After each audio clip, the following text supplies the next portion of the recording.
श्री शिवाय नमस्तुभयम। दोस्तों, कि आप सभी लोग जानते हैं 8 मार्च 2026 यानी रविवार को पड़ रही है साल की सबसे बड़ी पंचमी तिथि व्रत। और माता बहनों, यह वह रविवार पंचमी तिथि व्रत है जो चैत्र मास में पड़ने वाली सबसे बड़ी व्रत है, क्योंकि यह रविवार के दिन पड़ रही है और इसका बहुत ही बड़ा और विशेष महत्व होता है। तो आप लोगों को इस दिन 5 लौंग और 1 हरी मिर्च का उपाय तो अवश्य ही करना चाहिए। इन दोनों का सहयोग बहुत ही कम आता है, क्योंकि ऐसा दिन पूरे साल में सिर्फ एक ही बार आता है। और माता बहनें, आप सभी लोग जानते हैं कि इस साल की सबसे बड़ी पंचमी तिथि व्रत का अगर सबसे बड़ा कोई उपाय है तो वह 5 लौंग और 1 हरी मिर्च वाला उपाय है। तो माताओं, इस रविवार पंचमी तिथि व्रत के दिन आप लोगों को इस 5 लौंग और 1 हरी मिर्च वाले उपाय को जरूर करना है। बहुत सारे लोग होंगे जिन लोगों ने इस उपाय को ना किया हो, मतलब पूरा साल निकल गया और उन्होंने किसी भी दिन इस 5 लौंग और 1 हरी मिर्च वाले उपाय को ना किया हो। पर माता बहनों, आपके पास एक आखिरी मौका बचा हुआ है, जो कि 8 मार्च चैत्र पंचमी तिथि व्रत के दिन है। तो इस दिन आप लोगों को इस वाले उपाय को जरूर कर लेना है। भले ही आपने पूरे साल भर इस उपाय को ना किया हो, पर अगर आपने इस साल की सबसे बड़ी पंचमी तिथि व्रत के दिन अगर इस वाले उपाय को कर लिया, तो आपको इस उपाय को करने का वह फल मिलेगा जिसकी आपने कभी कल्पना भी नहीं करी होगी। इसीलिए आप लोग इस वाले उपाय को एक बार जरूर कर लेना, ताकि आप लोगों के हाथों से यह मौका ना जा सके और आपको इस उपाय को करने का फल मिल सके। दोस्तों, इस उपाय को आज हम आपको बहुत अच्छे से समझाने वाले। इस वीडियो को देखने के बाद इस उपाय को समझने के लिए आपको कोई और वीडियो को देखने की जरूरत नहीं पड़ेगी। तो चलिए उपाय को शुरू करते हैं। देखिए, यह चैत्र मास की सबसे बड़ी पंचमी तिथि व्रत के दिन इतना खास होता है, इतना महत्वपूर्ण होता है। देखा गया है कभी कभी बड़े बड़े पूजा पाठ अनुष्ठान से जो मनोकामना पूर्ण नहीं होते, चैत्र मास महीने के पंचमी तिथि व्रत के दिन एक छोटे से उपाय करने से ही आपकी मनोकामना पूर्ण हो जाती है। और बहुत सारे लोगों ने इस उपाय को किया भी है और उनको इस उपाय को करने का फल भी जरूर मिला है। अगर आप लोग भी इस उपाय को करना चाहते हैं तो आप इस उपाय को पहले अच्छे से समझ लेना, सुन लेना, उसके बाद करना। आपको इस उपाय का फल जरूर मिलेगा। और इस उपाय को कर लेने से आपके घर में चाहे किसी भी प्रकार की दुख और समस्या क्यों ना चल रही हो, आपको उसका कारण भी नहीं पता है कि भाई यह समस्या किस कारण से चल रही है, उसका कुछ भी कारण हो सकता है। जैसे पितृदोष हो सकता है या किसी भी तरह का मंगल दोष भी हो सकता है। तो इस दिन आप लोगों को यह वाला उपाय जरूर कर लेना है। यह एक ऐसा उपाय है जिस उपाय को अगर किसी विशेष दिन पर किया जाए तो भाई उस विशेष दिन का जो है वो तो हमें मिलता ही मिलता है। पर हमने उस दिन पर इस उपाय को किया है तो हमें उससे भी बड़ा फल मिलता है, और फल बहुत जल्दी मिलता है, क्योंकि आप इस उपाय को बहुत ही बड़े दिन पर कर रहे हो। तो चलिए अब उपाय के बारे में बात करते हैं, लेकिन उससे पहले आप लोगों को यह जानना आवश्यक है कि आखिर यह उपाय किस समय करना है, किसको करना है और कैसे करना है। तो चलिए हम आगे आपको वीडियो में एक एक करके बता देते हैं। लेकिन उससे पहले अगर आप लोग हमारे चैनल पर नए हैं तो हमारे चैनल को सब्सक्राइब कर लेना और इस वीडियो को लाइक कमेंट बॉक्स में श्री शिवाय नमस्तुभ जरूर टाइप कर देना। और अपने फायदे के लिए, गरीबी दूर करने के लिए इस वीडियो को पूरा देखकर जाना, तभी आपको लाभ की प्राप्ति होगी, सफलता की प्राप्ति होगी। तो माता बहनों, इस 5 लौंग और 1 हरी मिर्च वाले उपाय को हमें इस रविवार चैत्र मास की सबसे बड़ी पंचमी तिथि व्रत के दिन कैसे करना है, किसको करना है, किस समय करना है और कहां पर करना है, ये सारे सवालों के जवाब आपको इस वीडियो में मिल जाएंगे। और जो ये वीडियो देखेगा भाई, उसको इस 5 लौंग और 1 हरी मिर्च वाला उपाय जरूर करना चाहिए, क्योंकि इस दिन 1 लौंग का भी बहुत महत्व होता। और जब बात आ जाए 5 लौंग और 1 हरी मिर्च की, तो यह सोने पर सुहागा वाली बात हो जाती है और यह एक बहुत ही बड़ा उपाय हो जाता है इस रविवार पंचमी तिथि व्रत का। तो अब इस 5 लौंग और 1 हरी मिर्च वाले उपाय को आखिर करना किसको है, सबसे पहले हम लोग वो बात जान लेते हैं। तो देखो, घर की जो बड़ी माताएं बहनें होती हैं, उन माता बहनों में से कोई भी एक बड़ी माता बहन इस वाले उपाय को कर सकती है। और अगर आप चाहो तो अपने घर में से सभी सदस्यों को भी इस उपाय को करवा सकते हैं। अगर किसी व्यक्ति की खुद की कोई मनोकामना है, खुद की कोई दुख और परेशानी है जो कि वह अपने लिए ही करना चाहता है इस वाले उपाय को, तो वह खुद अपने लिए भी कर सकता है। बाकी अगर कोई घर में से ऐसा है जो कि अपने पूरे घर परिवार की सुख और शांति के लिए यह वाला उपाय करना चाहता है, तो भाई वह भी कर सकता है। इस वाले उपाय के साथ तो सकता है, इसमें कोई दिक्कत वाली बात नहीं है। कहने का मतलब यह है कि इस उपाय को हर एक सदस्य भी कर सकता है और पूरे घर परिवार के सदस्य के लिए घर की बड़ी माता बहनों में से कोई एक माता बहन भी कर सकती है। माताएं बहनें अगर घर में उपस्थित ना हो या वह यह वाला उपाय ना कर पाए रही हो तो फिर घर का कोई बड़ा सदस्य भी इस 5 लौंग और 1 हरी मिर्च वाले उपाय को कर सकता है, चाहे फिर वह पुरुष ही क्यों ना हो, उसमें कोई भी दिक्कत वाली बात नहीं है। अब माता बहनों, इस 5 लौंग और 1 हरी मिर्च वाले उपाय को हमें करना किस समय दला करना है? सुबह के समय करना है कि शाम के समय करना है? तो देखो, इस वाले उपाय को आप लोग सुबह के समय भी कर सकते हो, शाम के समय प्रदोष काल में भी कर सकते हो। अगर आप पूछो कि गुरुजी सबसे उत्तम समय कौन सा रहेगा इस 5 लौंग और 1 हरी मिर्च वाले उपाय को करने का, तो हम आपसे बस यही कहेंगे कि इस उपाय को आप शाम के समय करेंगे तो ज्यादा बेहतर होगा। बाकी अगर सुबह के समय भी करेंगे तो भी अच्छा होगा, उसमें कोई भी दिक्कत वाली बात नहीं है। अब देखिए, यदि हम किसी भी प्रकार के उपाय को निश्चित दिन और निश्चित तिथि पर करते हैं तो इसका हमें बहुत अधिक लाभ मिलता है और इन उपायों को करने के बाद हमारे जीवन में बहुत अधिक परिवर्तन आता है। साथ ही साथ यह जो उपाय है आपके जीवन की सारी परेशानियों और सारी बाधाओं को दूर करने वाले हैं। तो माता बहनों, आज के इस पूरे ही वीडियो में हम आपको 3 चमत्कारिक उपाय बताने वाले हैं और यह तीनों ही उपाय बहुत ही खास और बहुत ही ज्यादा विशेष होने वाले हैं। तो चलिए जानते हैं सबसे पहले उपाय के बारे में। तो शत्रुओं ने अगर आपको भी परेशान कर रखा है तो 5 लौंग मिर्च में गाड़कर बहुत ही छोटा सा उपाय आपको करना है और ऐसा समझ लीजिए जो आपके शत्रु हैं, जो आपके दुश्मन हैं, जो आज आपके पीछे हाथ धोकर पड़े हैं, हर तरफ से आपको परेशान कर रहे हैं, अब उनकी खैर नहीं समझ लीजिए। अब उनकी सारी ताकत खत्म होगी, सारी शत्रुता निभाना भूल जाएंगे, उनकी सारी अकड़ निकल जाएगी जब आप 5 लौंग हरी मिर्च में गाड़कर बहुत ही छोटा सा उपाय कर लेंगे। तो शत्रु कौन? जो व्यक्ति को हर तरफ से बर्बाद कर देते हैं। दुश्मन जो व्यक्ति के पीछे अगर पड़ जाए तो हर वह संभव प्रयास करते हैं कि व्यक्ति का धन चला जाए, उसका व्यापार चला जाए, उसके घर में गरीबी छा जाए, कर्ज की समस्याएं आ जाए, ऐसी सोच रखते हैं शत्रुता निभाने वाले कुछ लोग।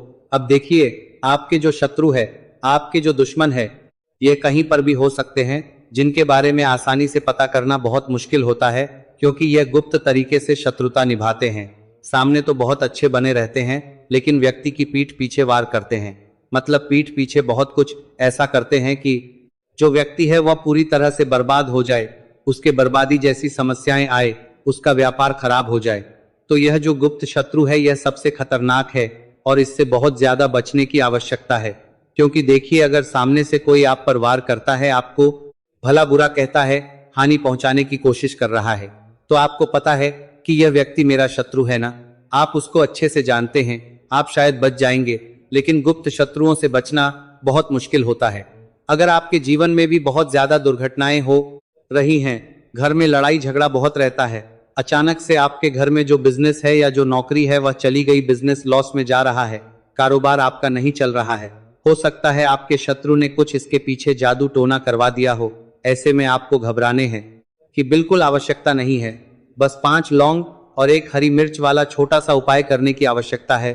और ऐसा समझ लीजिए कि जो आपके शत्रु है, जो आपके दुश्मन है, उनकी आपके जीवन से छुट्टी हो जाएगी और वह लाख कोशिश करने के बाद भी आपका कुछ नहीं बिगाड़ी पाएंगे। तो देखिए, हमने पहले भी आपको बताया है कि जो लौंग है यह साधारण नहीं है, लौंग में बहुत चमत्कारी शक्तियां होती हैं, लौंग बहुत देवी शक्ति के साथ आती है। आपने देखा होगा जब हम माता का पूजन करते हैं, माँ लक्ष्मी का पूजन करते हैं, उसमें भी हम लौंग जरूर उपयोग में लेते हैं। बिना लौंग के माता का पूजन भी अधूरा होता है, भोग में भी उन्हें लौंग ही हम चढ़ाते हैं।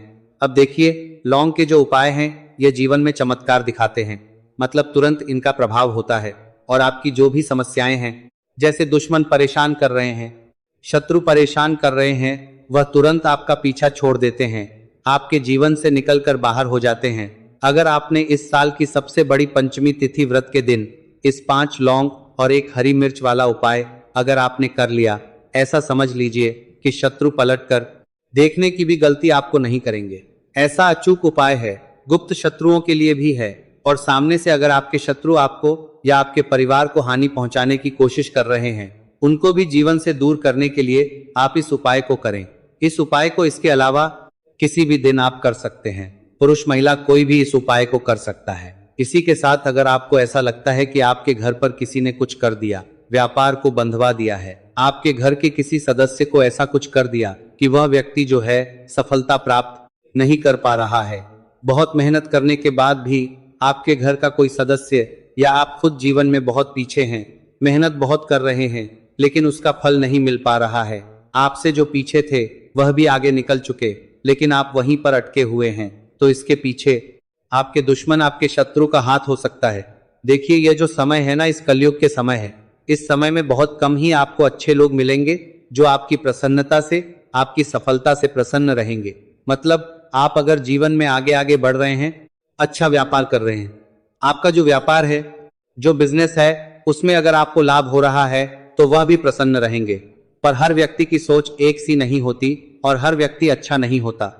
कुछ लोग दूसरे के पैसे को देखकर, सफलता देखकर उनके मन में ईर्ष्या की भावना आने लगती है और वह मन ही मन चिढ़ने लगते हैं और कभी कभी उनकी यह जो ईर्ष्या की भावना होती है यह शत्रुता में भी बदल जाती है और फिर वह शत्रुता निभाने लगते हैं। कैसे करके इस व्यक्ति को पीछे लाया जाए, इसे नीचे गिराया जाए, इसके धन की हानि की जाए, ऐसी सोच शत्रु रख लेते हैं। अब देखिए, चाहे आपके शत्रु कितने भी पावरफुल हो, कितनी भी ज्यादा उनके अंदर ताकत हो या कितना भी बड़ा किया कराया उन्होंने आपके व्यापार पर, आपके ऊपर करवा रखा हो, घर के ऊपर करवा रखा हो, सभी कुछ दूर होगा जब आप 1 हरी मिर्च और 5 लौंग वाला ये उपाय कर लेंगे। तो चलिए बात कर लेते हैं उपाय की। तो देखिए, सबसे पहले आपको 1 हरी मिर्च यहाँ पर लेनी है। हरी मिर्च डंठल वाली लेंगे, डंठल लगा हो ऐसी हरी मिर्च आपको लेनी है। ताजी हरी मिर्च हो, ताजी का मतलब है खराब मिर्च नहीं होनी चाहिए, है ना, कटी फटी ना हो, साबुत हरी मिर्च आपको लेनी है। साथ ही साथ आपको क्या करना है, 5 लौंग लेनी है। लौंग भी बिल्कुल साबुत लेंगे, टूटी फूटी लौंग यहाँ पे आपको नहीं लेनी। तो 3 बेलपत्र ले लेनी है। यह उपाय बहुत ही खास है, इसलिए आप 3 बेलपत्र कहीं से भी ले लीजिएगा। अगर आपके पास बेलपत्र नहीं है तो शिवलिंग के ऊपर जो बेलपत्र छड़ी रहती है उनको को उठाकर जल से शुद्ध करके फिर आप उनका भी इस्तेमाल कर सकते हैं। देखिए, ये तीनों बेलपत्र लेते समय आप ध्यान रखिएगा कि ये कहीं से कटी फटी नहीं होनी चाहिए। फिर सबसे आखिर में आपको ले लेना लोटा जल, तांबे के पात्र में जल लेकर और ये तीनों बेलपत्र लेकर आपको पहुंच जाना है शिवालय। आप कोशिश करिएगा कि प्रदोष काल में ही इस उपाय को कर ले, फल अच्छा मिलता है। भगवान शिव जी जल्दी प्रसन्न होते हैं। जब हम किसी भी उपाय को अपने हाथों से परिश्रम करके तैयार करते हैं तो आपको उस दीपक के अंदर एक गोल बत्ती रख देनी है। इसके अंदर जो चीज आप लोग डालोगे वो डालोगे शुद्ध देसी गाय का घी। इस बात का विशेष रूप से ध्यान रखना, शुद्ध देसी गाय का घी ही डालना है, तेल वगैरह नहीं। आज के दिन तो मत डालना, रविवार पंचमी तिथि के दिन, क्योंकि भगवान शिव जी का सबसे प्रिय दिन और प्रिय समय पर हम लोग इस वाले उपाय को कर रहे हैं। तो थोड़ा सा शुद्ध गाय का घी इतना डालना कि वो दीपक कुछ समय तक चल सके। ना बाजार वाला मिलावटी घी डालना, ना भैंस का घी डालना, शुद्ध देसी गाय का घी। आपको ढूंढने में थोड़ी मतलब मेहनत लगेगी और महंगा भी मिलेगा, पर गाय के घी से भगवान शिव जी प्रसन्न होते हैं और उसी शुद्ध देसी गाय के घी से घर में बरकत भी बनी रहती है और हमारे घर में सुख शांति भी बनी रहती है। इसलिए शुद्ध देसी गाय का घी अपने घर में हमेशा रखा करो। वो भगवान शिव जी के कार्यों में भी उपयोग में आता है और उपायों में भी हम लोग प्रयोग कर सकते हैं। तो यहाँ पर आपकी सारी तैयारियां हो, बड़े आर्गय की सरकारी तैयारियां हो चुकी है। उपाय को करते समय शुद्धता का विशेष रूप से ध्यान रखिएगा। सुबह कर रहे हो तो भाई सुबह तो आपको स्नान करना ही करना है, बाकी शाम को कर रहे हो तो शाम को मात्र हाथ मुंह धोकर भी आप लोग इस वाले उपाय को कर सकते हो। कोई दिक्कत वाली बात नहीं है भाई। उपाय की पूरी सामग्री तैयार कर और पूजन सामग्री लेकर आपको भगवान शिव जी के मंदिर पहुंचना है, जो आपके घर के पास में हो, जहां पर शिवलिंग विराजित हो, शिवालय हो, वहां पर आप लोगों को पहुंचना है। और जैसे ही आप भगवान शिव जी के मंदिर में पहुंचते हो, वहां पर जाकर ही उपाय शुरू नहीं करना है। पहले आपको भगवान शिव जी की पूजन अर्चना करना है। पूजन अर्चना कैसे करोगे? सुबह के समय गए हो तो एक लोटा जल वगैरह जो भी पूजन सामग्री लेकर गए हो, उससे पहले पूजन सामग्री आप लोग मतलब पूजन भगवान शिव जी की कर लो। जो व्यक्ति सिर्फ 1 लोटा जल लेकर गए, वो शिव जी के शिवलिंग पर मात्र 1 लोटा जल एक धारा से धीरे धीरे करके चढ़ा लो। अपनी पूजन अर्चना आप लोग जो है पूरी कर लो पहले। उसी के बाद अगर आप शाम के समय कर रहे हो तो पहले जाकर बैठना है भगवान शिव जी के शिवलिंग के पास में आप जो दीपक तैयार करके लेकर आए हो उस दीपक को पहले जलाना है। ये जो दीपक आप लोग जलाओगे ना, ये किसी और की माचिस से मत जला, अपनी ही माचिस अपने ही घर से लेकर आना और इस दीपक को अपने ही माचिस से जलाना। अगर आपने मंदिर की माचिस या किसी और की माचिस ले ली, इस उपाय को करने में इस उपाय का फल उस व्यक्ति को भी बहुत मिल जाएगा। इस बात का ध्यान रखना, अपने घर से अपनी ही माचिस लेकर जाना और इस दीपक को जलाना। दीपक को जलाने के बाद भगवान शिव जी की शिवलिंग के पास में रख देना। शिवलिंग के इतना पास में मत रखना कि शिव जी को आंच लगे, थोड़ी सी दूरी बनाकर ही जो है इस दीपक को शिवलिंग के पास में आप लोग रख दीजिएगा। अब जैसे ही आपकी पूजन अर्चना हो जाती है, भगवान शिव जी के शिवलिंग के सामने या आसपास कहीं पर भी बैठ जाइए उपाय को करने के लिए। और उपाय को करने से पहले आप लोग अपनी वो चारों पूजन सामग्री निकाल लीजिए, उपाय की जो सामग्री है वो निकाल लीजिए और भगवान शिव जी के शिवलिंग के ऊपर एक माता अशोक सुंदरी जी का स्थान देख लीजिए। माता सुंदर जी का जो स्थान होता है वो जलाधारी के ऊपर होता है, जलाधारी के बिल्कुल बीचों बीच में होता है। आप लोगों ने देखा भी होगा शिवलिंग की जलाधारी होती है, जलाधारी के बिल्कुल बीचों बीच का जो स्थान होगा वो माता अशोक सुंदर जी का स्थान होगा, क्योंकि यहीं पर हमें ये जो है उपाय को करना है। सबसे पहली चीज, अब हम उपाय को करना शुरू करते हैं, आप सबसे पहले अपनी एक बेलपत्र उठा लो। एक बेलपत्र को आपको माता अशोक सुंदरी जी वाले स्थान पर सबसे पहले समर्पित करना है। बेलपत्र की डंडी का मुख होगा जलाधारी की तरफ, जहां से जल बहता है और नीचे गिरता है, और बीच वाली बड़ी पत्ती का मुख मतलब शिवलिंग की तरफ होगा। इस तरीके से आपको इस बेलपत्र को माता अशोक सुंदरी जी वाले स्थान पर समर्पित कर देना है। उसके बाद में अपनी एक शमी पत्र उठा लो जो आप उपाय के लिए लेकर आए हुए हो। शमी पत्र को उठाकर शमी पत्र की भी जो डंडी का भाग होगा वो जल की तरफ करके, जहां से जल बहता है नीचे गिरता है उस तरफ करके, और पत्ती वाला भाग शिवलिंग की तरफ करके इस शमी पत्र को भी उस बेल पत्र के ऊपर आपको समर्पित कर देना है। समर्पित करने के बाद अब आप ले लो अपना एक लाल फूल जो आप उपाय को करने के लिए लेकर आए हुए हो। इस लाल फूल का जो खिला हुआ भाग होगा, चाहे वो गुलाब का फूल हो चाहे कोई सा फूल जो शिवलिंग पर चढ़ता हो, भाई उस फूल का जो खिला हुआ भाग होगा वो शिवलिंग की तरफ होगा। बाकी जो पीछे का भाग होगा फूल का वो जलाधारी की तरफ, जहां से जल बहता है नीचे गिरता है उस तरफ होगा। और आखिरी में आपका जो एक सफेद फूल बचा हुआ है, इस सफेद फूल को भी आपको लेना है और सफेद फूल का जो खिला हुआ भाग होगा वो शिवलिंग की तरफ होगा, जहां पर शिवलिंग रखा हुआ है उस तरफ होगा, और डंडी का भाग जलाधारी के पीछे की तरफ हो जाएगा। मतलब जो जहां से जल बहता है और नीचे गिरता है, जब आप एक बेलपत्र, एक शमी पत्र और एक लाल फूल, एक सफेद फूल चढ़ा रहे हो, तो उस समय आप लोगों को कांता भगवान या कांता चक्र का नाम लेते हुए ही जो है इस उपाय को करना है, और भगवान शिव जी और नारायण जी का स्मरण करते हुए ही इस उपाय को आपको करना है। तो जब भी आप एक बेलपत्र, एक शमी पत्र, एक लाल फूल और एक कमी हो रही है, जो भी दुख और समस्या परेशानी चल रही हो आपको अपनी, वो दुख और जो है भगवान शिव जी से उपाय को पूरा करने के बाद वहीं पर पास में बैठकर बोल देना है, हाथ जोड़ के आंखें बंद करके अपनी परेशानी और श्री शिवाय नमस्तु भयम का जाप करना है। दोस्तों, आज हमने इस वीडियो में कुछ उपाय बताए हैं जो आपको करने हैं। अगर आपको वीडियो अच्छी लगी हो तो वीडियो को 1 लाइक और चैनल को सब्सक्राइब जरूर करें। हर हर महादेव।